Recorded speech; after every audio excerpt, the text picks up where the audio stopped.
ito ay rated SPG, striktong patnubay at gabay ng magulang ang kailangan. Ipinakilala na nga ni Marites ang kanyang sarili bilang anak ni Don Gustavo, ngunit hindi ito tanggap nila Miguelito at Roberto. Walang pakialam si Marites kung tanggapin man siya ng mga Guerrero o hindi, dahil ang mahalaga sa kanya ay maibalik ang mga titulo na ibinigay ni Don Gustavo sa nanay niyang si Tending, dahil alam niyang isa ito sa mga dahilan kung bakit nagkakagulo ang kanilang pamilya. Ang tanging hiling lang sana ni Marites ay matigil na ang away at gulo sa dalawang pamilya na Montenegro at Guerrero, dahil magkakamag-anak din naman sila.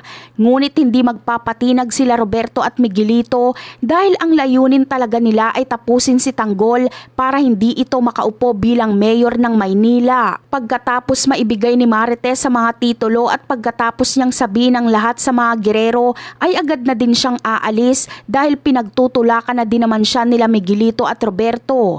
Ngunit nagigilty si Don Gustavo na hindi niya man lang maharap ng maayos ang anak niyang si Marites, kaya gagawa siya ng paraan para makausap niya ito ng maayos, dahil katulad ng pagmamahal niya kay Matilde ay mahal na mahal din ni Don Gustavo si Marites bilang anak niya. Ang pag-iwan sa kanya ni Matilde ang pinakamasakit na nangyari sa kanya, dahil mahal na mahal niya si Matilde, at ito ang dahilan kung bakit ipinamana niya lahat dito, ang lahat ng kanyang mga ari-arian.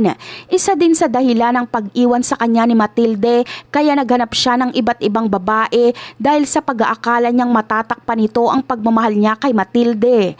Ngunit hanggang ngayon ay mahal niya pa rin ito, kaya gagawa si Don Gustavo ng paraan para mabuo ang matagal niya ng pangarap na pamilya. Kakausapin niya si Marites at uudyukan niya ito na kung maaari ay hikayatin si Tinding na mabuo ang kanilang pamilya.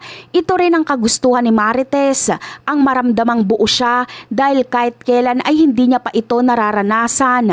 Ngunit ang desisyong ito ni Marites at Don Gustavo ay mariin natatanggihan ni Tinding, dahil simulat sa pool ay wala talaga siyang nararamdaman kay Don Gustavo. At yan ang aabangan natin.